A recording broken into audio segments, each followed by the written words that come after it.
ಸರ್ಕಾರಕ್ಕೆ ಹೇಳಿ ಧಿಕ್ಕಾರ.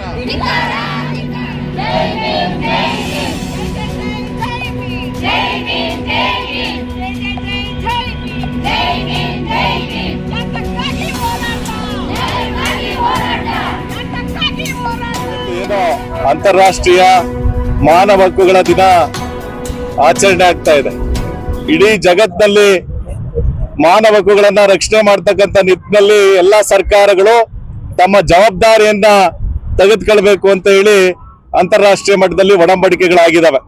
ಆದ್ರೆ ಇವತ್ತು ಬೆಂಗಳೂರು ನಗರ ಒಂದರಲ್ಲೇನೆ ಸುಮಾರು 150ರಿಂದ 200 ಸ್ಲಮ್ಗಳು ನೆಲಬಾಡಿಗೆಯಲ್ಲಿ ವಾಸ ಮಾಡ್ತಕ್ಕಂಥ ಉತ್ತರ ಕರ್ನಾಟಕದ ಉತ್ತರ ಭಾರತದ ಲಕ್ಷಾಂತರ ಕುಟುಂಬಗಳು ಗ್ರೇಟರ್ ಬೆಂಗಳೂರಿಗೆ ಅದರ ಅಭಿವೃದ್ಧಿಗೆ ದುಡಿತಕ್ಕಂಥ ಜನರು ಇವತ್ತು ಕನಿಷ್ಠ ಕುಡಿಯ ನೀರು, ಕನಿಷ್ಠ ಶೌಚಾಲಯ, ಮಕ್ಕಳ ಶಿಕ್ಷಣ, ಹಾಗೆ ಮೂಲಭೂತ ಸೌಲಭ್ಯವಾಗಿರ್ತಕ್ಕಂಥ ಬೀದಿ ದೀಪ, ಕರೆಂಟ್ ಇವೆಲ್ಲದರಿಂದ ವಂಚಿತರಾಗಿ, ತಮ್ಮ ಹಕ್ಕುಗಳಿಂದ ವಂಚಿತರಾಗಿ ಇಲ್ಲಿ ಬದುಕನ್ನ ಕಟ್ಕೊಳ್ತಾ ಇದ್ದಾರೆ.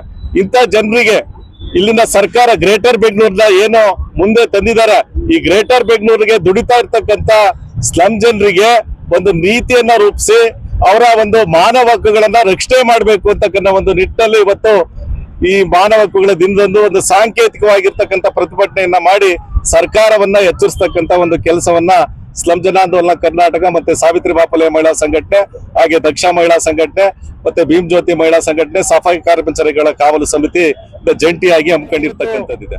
ಇಡೀ ರಾಜ್ಯದಲ್ಲಿ ಅಂದ್ರೆ ಇವತ್ತು ಇಡೀ ರಾಜ್ಯದ ರಾಜಧಾನಿ ಆಗಿರ್ತಕ್ಕಂಥ ಬೆಂಗಳೂರಿನಲ್ಲಿ ಈ ಬೆಂಗಳೂರನ್ನ ಅಭಿವೃದ್ಧಿಗೊಳಿಸ್ತಕ್ಕಂಥ ನಿಟ್ಟಿನಲ್ಲಿ ಬಂದಿರತಕ್ಕಂಥ ಈ ಜನರಿಗೆ ವ್ಯಾಪಕವಾಗಿರ್ತಕ್ಕಂಥ ಹಕ್ಕುಗಳ ಉಲ್ಲಂಘನೆ ಆಗ್ತಾ ಇದೆ. ಹೆಣ್ಣು ಮಕ್ಕಳಿಗೆ ರಕ್ಷಣೆ ಇಲ್ಲ, ಆ ಮಕ್ಕಳಿಗೆ ಇವತ್ತು ಶಿಕ್ಷಣ ಇಲ್ಲ. ಕನಿಷ್ಠ ಇವಕ್ಕೆಲ್ಲನೂ ಸಹ ಇವತ್ತು ಮಹಿಳಾ ಆಯೋಗ ಇದೆ, ಮಕ್ಕಳ ರಕ್ಷಣಾ ಆಯೋಗ ಇದೆ, ಮಾನವ ಹಕ್ಕುಗಳ ಆಯೋಗ ಇದೆ.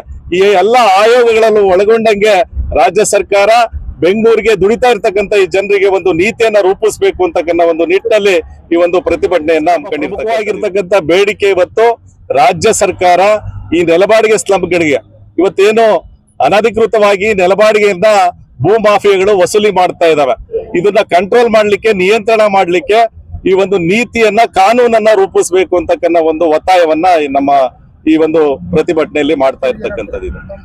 ಸರ್, ನಾವು ಈಗಾಗಲೇ ರಾಜ್ಯ ಮಾನವ ಹಕ್ಕುಗಳ ಆಯೋಗಕ್ಕೆ ಇದರ ಕೇಸ್ ಸ್ಟಡಿಗಳನ್ನ ಕೊಟ್ಟಿದ್ದೀವಿ. ರಾಜ್ಯ ಮಾನವ ಹಕ್ಕುಗಳ ಆಯೋಗ ಕರ್ನಾಟಕ ಕೊಳಗೇರಿ ಅಭಿವೃದ್ಧಿ ಮಂಡಳಿಗೆ ಒಂದು ಆದೇಶವನ್ನ ಮಾಡಿದೆ. ನಗರಾಭಿವೃದ್ಧಿ ಇಲಾಖೆ ಮತ್ತೆ ಕಾರ್ಮಿಕ ಇಲಾಖೆ, ಹಾಗೇನೆ ನಮ್ಮ ಗ್ರೇಟರ್ ಬೆಂಗಳೂರು ಅಥಾರಿಟಿ ಅಂತ ಹೇಳಿ JBA ಏನಾಗಿದೆ, ಈ 4 ಡಿಪಾರ್ಟ್ಮೆಂಟ್ಗಳು ಸೇರಿ ಇವತ್ತು ಉಪಮುಖ್ಯಮಂತ್ರಿಗಳಾಗಿರ್ತಕ್ಕಂಥ DK ಶಿವಕುಮಾರ್ ಅವರು ಬೆಂಗಳೂರು ನಗರಾಭಿವೃದ್ಧಿಯನ್ನ ನೋಡ್ತಾ ಇದ್ದಾರೆ. ಇವರು ಬೆಂಗಳೂರಿನಲ್ಲಿ ಇರ್ತಕ್ಕಂಥ ಈ ಸಮಸ್ಯೆಗೆ ಪರಿಹಾರವನ್ನ ಕೊಡ್ತಕ್ಕಂಥ ನಿಟ್ಟಿನಲ್ಲಿ ಆ ಒಂದು ಬೆಳಗಾಂ ಅಧಿವೇಶನದಲ್ಲಿ ಗಮನವನ್ನ ಸೆಳೀತಕ್ಕಂಥ ಒಂದು ಕೆಲಸವನ್ನ ಮಾಡ್ಬೇಕು. ಯಾಕಂದ್ರೆ ಉತ್ತರ ಕರ್ನಾಟಕದ ಸಮಸ್ಯೆಗಳನ್ನ ಇಡೀ ರಾಜ್ಯದ ಜಲವಂತ ಸಮಸ್ಯೆಗಳನ್ನ ಬೆಳಗಾಂ ಅಧಿವೇಶನದಲ್ಲಿ ಚರ್ಚೆ ಮಾಡ್ತೀವಿ ಅಂತ ಹೇಳಿದ್ದಾರೆ.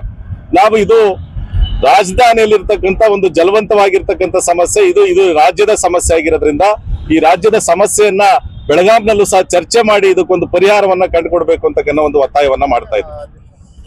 ನಾನು ರಾಜ್ಯ ಸಂಚಾಲಕ ಸ್ಲಮ್ ಜನಾಂದೋಲನ ಕರ್ನಾಟಕ A ನರಸಿಂಹಮೂರ್ತಿ ಅಂತ ಹೇಳಿ.